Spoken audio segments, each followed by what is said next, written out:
Lailatov Kaferim, Shalom, Bapak Yahweh memberkati kita. Renungan tengah minggu ya sebelum memasuki Erev Syabat.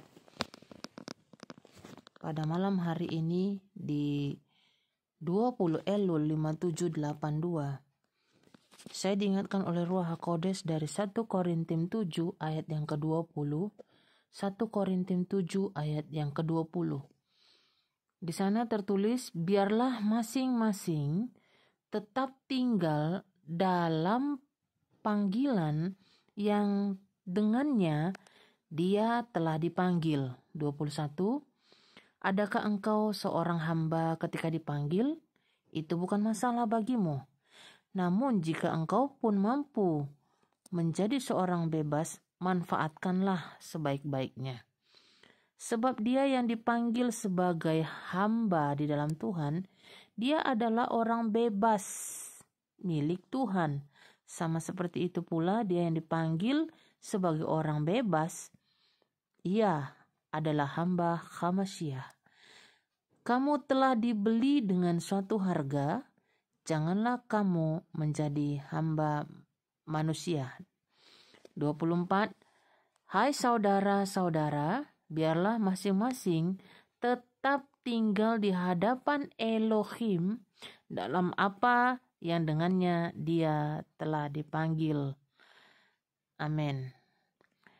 Saudara yang dikasihi Bapak Yahweh, di akhir zaman ini kita semua telah bertemu dengan satu kebenaran Dafar Elohim yang begitu powerful, ya, dengan emet yang begitu memerdekakan dan juga menyelamatkan, menyelamatkan kita. Kita dipanggil masuk kepada kekudusan nama Bapa, ya, Bapa Yahweh, Uvda Mishuah Masyiah Weruah Kodes. Kita dipanggil masuk kepada kekudusan Torahnya. Kita hari-hari ini dipanggil masuk kepada kekudusan hari-hari rayanya. Dan kita masuk, ya, kita dipanggil masuk kepada kekudusan Syabatnya. Ketika seseorang diberitahukan emet ini atau kebenaran ini, ada kita itu berasal dari latar belakang yang berbeda-beda. Nah, ada yang anak kecil, ya, latar belakangnya masih kecil-kecil, ya, junior, ya, mungkin dia umur atau kelas 3 SD sampai dengan SMP dia sudah mengenal nama Bapa melalui iman orang tuanya, dipanggil masuk, ya, kepada kekudusan nama Bapa Yahweh. Ada juga yang sudah menjadi orang tua, ya, sudah punya anak, sudah punya cucu, ya, dipanggil masuk. Ada juga seperti saya masih gadis, ya, belum ada tanggungan katanya.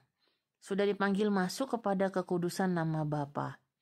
Kemudian ada juga orang yang sudah bercerai, sudah bersuami atau beristri. Nah, semuanya ini, ya, dipanggil masuk, ya, dalam keadaan semula, ya, dipanggil masuk. Apalagi ada yang menjadi seorang istri sekaligus dia juga seorang pencari nafkah tunggal, atau dia seorang suami, dia seorang pencari nafkah tunggal, atau duda, atau janda, atau siapa saja latar belakang kita hari-hari ini. Ya. Bapak Yahweh berbicara melalui hikmat khokhmahnya yang diberikan kepada Rabi Saul, berkata, saudara-saudara Mispacha, biarlah masing-masing tetap tinggal di hadapan Elohim dalam apa yang dengannya dia telah dipanggil. Jadi saudara yang dikasihi Bapak Yahweh, kita semua punya latar belakang yang berbeda-beda ini. Masuk kepada rencana keselamatan Elohim. Ya, ada juga dari latar belakang pekerjaan, ada yang mungkin seorang pengusaha atau ada seorang pegawai negara, pemerintahan, ya, atau seorang karyawan, Ya, artinya ini adalah hamba ya, yang terikat dengan satu instansi atau satu company.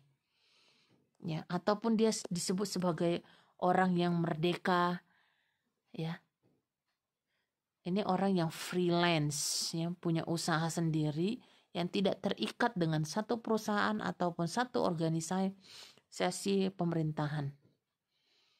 Jadi semuanya punya latar belakang.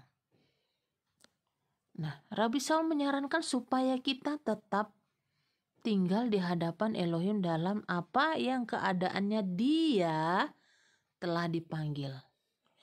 Saudara dikasih Bapak Yahweh, karena latar belakang yang berbeda-beda ini, saudara, kita memiliki karakter ya yang berbeda-beda pula gitu loh. Ya, mungkin ada yang dipanggil, dia mengenal nama Bapa dari media sosial, dari sahabat, dari teman. Sementara dia adalah anak seorang yang mungkin orang tuanya adalah broken home. Nah, atau ada orang yang mengenal nama Bapak ini ya berasal dari keluarga yang masih utuh, punya bapak, punya mama yang lengkap. Nah, ini semuanya saudara sudah terpola. Pola mereka sudah menjadi bawaan hidup masing-masing. Ya, tetapi apa yang dikatakan Rabi Saul, karena panggilan kita ini, karena karakter kita ini berbeda-beda, ya, biarlah kita tetap dalam keadaan kita pada waktu dipanggil. Artinya apa di sini, saudara? Artinya kita itu tetap fokusnya adalah karya keselamatan. Ya, apapun latar belakang kita, apapun ya masa lalu kita, itu tidak menjadi penghalang untuk bisa mengejar karya keselamatan yang telah Elohim sediakan. Coba kita buka lagi ya kitab suci kita di Ivrim 3 ayat 1. Ivrim 3 ayat 1 berkata begini, oleh karena itu hai saudara-saudara yang kados, yang menjadi mitra panggilan Syamaim, pandanglah rasul dan imam besar pengakuan kita, yaitu Hamashiach Yeshua. Kita harus berfokus kepada imam besar rasul kita, yaitu Hamashiach Yeshua. Fokus kita bukan kepada manusia, ya. Karena iman itu adalah yang selalu atau terkadang tidak terlihat. Jadi imam kita, rasul kita, yaitu pengakuan kita kepada Yeshua Hamashiach. Fokusnya, the center positive of energinya itu adalah Hamashiach Yeshua. Kita nggak bisa jadikan manusia itu sebagai center kita. Ya, baik itu gembala, baik itu organisasi, baik itu pendeta. Kita nggak bisa membuat mereka menjadi poinnya kita gitu. Karena nanti engkau akan menghadapi berbagai macam kekecewaan. Karena namanya manusia itu masih tinggal ya di dalam daging, tubuh daging. Jadi iman itu akan berkembang, saudara. Iman itu akan bertumbuh ketika engkau dan aku mengalami pengalaman-pengalaman supranatural dan pengalaman pembelaan yang langsung daripada Bapa Yahweh. Engkau harus mengalami itu. Ada orang mungkin percaya kepada nama yang kados ini karena orang tuanya ya. Itu baik, sangat baik sekali. Ya. Nah, ini sangat luar biasa. Tapi ada juga orang yang percaya nama Bapak ini dari media sosial atau sahabat atau teman-teman yang memberitakannya. Sehingga apa? Kadang anaknya yang percaya dulu, orang tuanya belum percaya. Apa yang harus dilakukan? Nah, anak itu harus berdoa sungguh-sungguh supaya orang tuanya bisa dipanggil juga masuk di dalam karya keselamatan. Bukan berarti kalau anak itu sudah percaya masuk kepada panggilannya lalu bertingkah sesuka hati ya atau pergi meninggalkan orang tuanya. Ini orang tuanya belum percaya. Oh, berarti saya harus pergi meninggalkan orang. Tidak saudara. Kita harus berjuang. Karena apa? Kita dipanggil dalam keadaan kita. Dalam keadaan jati diri kita itu ya di hadapan Elohim. Ya sebagai anak. Engkau sebagai anak dari orang tuamu, maka apa yang terjadi? Berdoa bagi mereka. Supaya apa? Diselamatkan. Bukan berarti kita tinggalkan orang tua kita. Tidak ada ajaran seperti itu, saudara. Tidak ada yang terjadi secara kebetulan kita hidup di muka bumi ini. Kita punya orang tua. Kita punya papa dan mama, ayah dan atau ibu kita yang seperti sekarang ini. Tidak ada yang terjadi secara kebetulan. Ya, Elohim punya rencana atas hidupmu dan hidup orang tuamu. Atau sebaliknya, ada orang tua yang duluan percaya kepada Bapa Yahweh, anak-anak belum. Gitu. Maka apa yang terjadi? Oh, ini lebih gampang sebenarnya. Seharusnya ini lebih gampang. Kenapa? Karena orang tua itu punya otoritas, punya power, punya karisma. Ya, anak sudah dibesarkan secara fisik, jasmani, dan bahkan sudah bisa mencari nafkah sendiri, ya, punya rumah tangga sendiri. Itu karena apa? Ya tentu karena orang tua yang membesarkan atau mendidik selama ini. Ya. Lalu orang tua bertemu, masuk kepada panggilan Kudus Elohim. Apa yang terjadi? Beritakan kepada keluarga. Ya, terkadang memang kalau ini dalam satu keluarga itu sulit untuk mendengarkan ya. Anak susah mendengarkan orang tuanya atau orang tuanya susah mendengarkan anaknya. Saya kira ini jangan sampai terjadi karena saya percaya bahwa kalau fokus kita adalah Hamasya Yeshua, artinya kita rindu supaya orang-orang yang kita kasihi itu juga masuk kepada rencana penebusan keselamatan dari Bapa Yahweh. Ya. 2 Kefas 1 ayat 10 berkata, 2 Kefas 1 ayat 10, oleh sebab itu lebih tepatnya hai saudara-saudara, usahakanlah sungguh-sungguh untuk membuat panggilan dan pilihanmu teguh. Karena dengan melakukan hal-hal itu, kamu tidak akan pernah tersandung. Amin. Ya. Jadi ketika kita menarik keluarga atau seisi rumah kita untuk percaya kepada panggilan dari Bapa Yahweh, ya, panggilan untuk belajar Torahnya, untuk mengenal nama kudusnya, ya, dikatakan apa? Usahakan sungguh-sungguh, menangkan keluargamu, menangkan anak-anakmu, menangkan orang-orang terdekatmu, kakak kita, ya, saudara-saudara kita.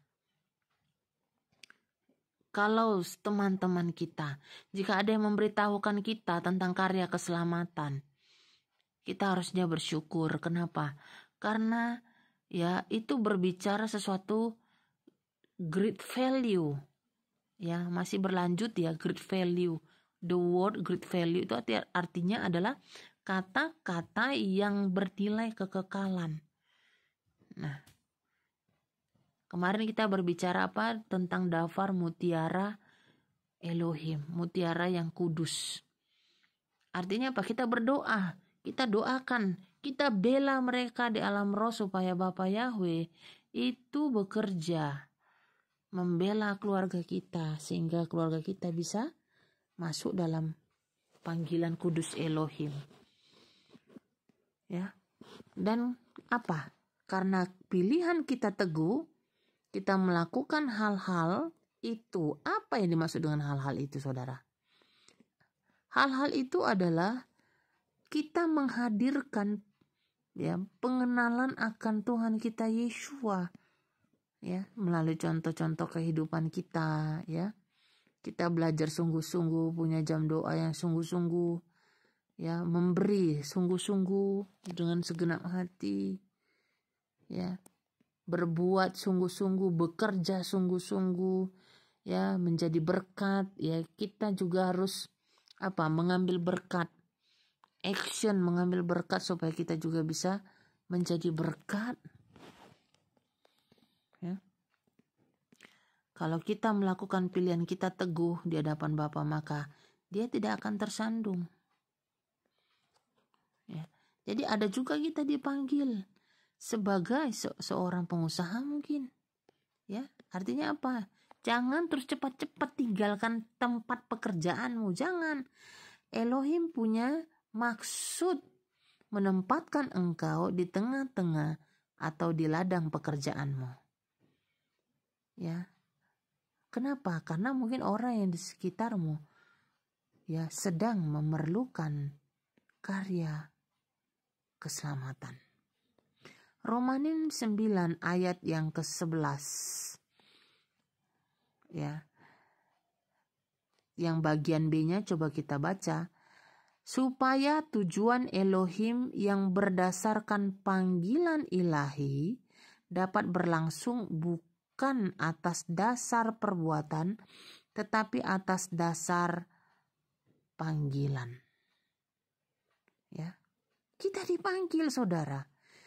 Ya, kalau secara hubungan darah, kekerabatan secara hubungan darah manusia, ya, family, ya, atau disebut juga keluarga itu disebut mishpacha.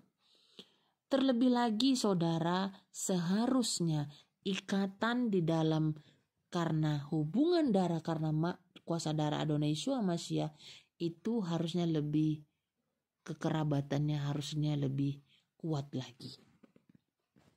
Ya, jadi sudah memiliki hubungan daging, ya, hubungan darah, kita menangkan lagi saudara keluarga kita. Akhirnya kita punya hubungan yang begitu kuat, ya, sehingga maut, dikatakan maut pun tidak dapat memisahkan. Ya, penyakit, penderitaan itu tidak bisa memisahkan. Huaser lo hasad etnosen lo. Ya, nggak ada yang bisa memisahkan kita satu dengan yang lain. Kenapa? Karena kita diikat oleh kuasa darah Adonai Yeshua HaMashiach. Amin. Saudara, biarlah masing-masing tetap tinggal dalam panggilan yang dengannya dia telah dipanggil. Kalau Bapak, Ibu, saudara-saudara masih sebagai seorang anak, maka apa yang harus engkau lakukan? Kalau engkau bertemu dengan pribadi Bapak Yahweh, Beshem Yeshua Mashiach, yang penuh afrakamim, ya, belas kasihan, Bapa yang penuh dengan belas kasihan, maka apa yang terjadi? Engkau akan mampu untuk memaafkan segala kekurangan dari papamu. Kenapa? Karena dia juga manusia biasa. Semua yang masih berwujud manusia, ya, yang roh kita masih melekat dalam tubuh yang fana ini, kata Rabi Saul, pasti bisa melakukan kesalahan, kehilafan. Ya, maka apa yang harus kita lakukan? Pandang the center of positifnya, yaitu siapa? Yeshua Mashiach. Sehingga apa? Setiap hubungan itu bisa dipulihkan. Kenapa? Ratapan 3 ayat 22. Khadasim rabakulim, ya, raba emunateka. Rahmatnya itu selalu baru setiap pagi. Jadi kasih kita selalu dan senantiasa diperbaharui di dalam HaMashiach Yeshua. Amin. Akhirnya apa, saudara? Filipi 3 ayat 14. Filipi 3 ayat 14. Ketika kita bisa mengerjakan setiap panggilan kita, maka dia berkata, aku mengejar ke arah sasaran, yaitu hadiah panggilan luhur Elohim dalam HaMashiach Yeshua. Engkau dan aku sudah dipanggil masuk kepada kekudusan nama Bapa Yahweh, kekudusan Torah, kekudusan hari-hari raya, dan kekudusan Syabat. Oleh karena itu, kita sudah masuk kepada bahtera Bapa Yahweh Beshem Yeshua Mashiach. Mari kita mengejar itu. Kita kejar, ya, supaya seisi rumah kita, saudara, itu bisa dimenangkan. Ya, seisi rumah kita dimenangkan. Kalau orang sudah hidup dalam Torah, maka ada keseimbangan di dalam hidup. Maka satu dengan yang lain, ya, dengan fokusnya itu Yeshua, pasti bisa menerima satu dengan yang lain. Ya. Akhirnya apa saudara? Kitab Yoel berkata begini, pada hari-hari terakhir, hati bapak-bapak akan berbalik kepada anak-anaknya, dan hati anak-anak akan berbalik kepada bapak-bapaknya. Ya, pemulihan segala sesuatu sedang terjadi. Ya, pemulihan segala sesuatu. Anak-anak akan jauh lebih respek kepada orang tuanya, sangat menghormati orang tuanya. Kenapa? Karena ada kasih yang dari Bapa Yahweh, ada ahava, ya, ada kemuliaan Elohim kapot itu boleh turun atas setiap orang yang percaya dan masuk kepada panggilan Elohim. Toda Rabba, Bapa Yahweh memberkati.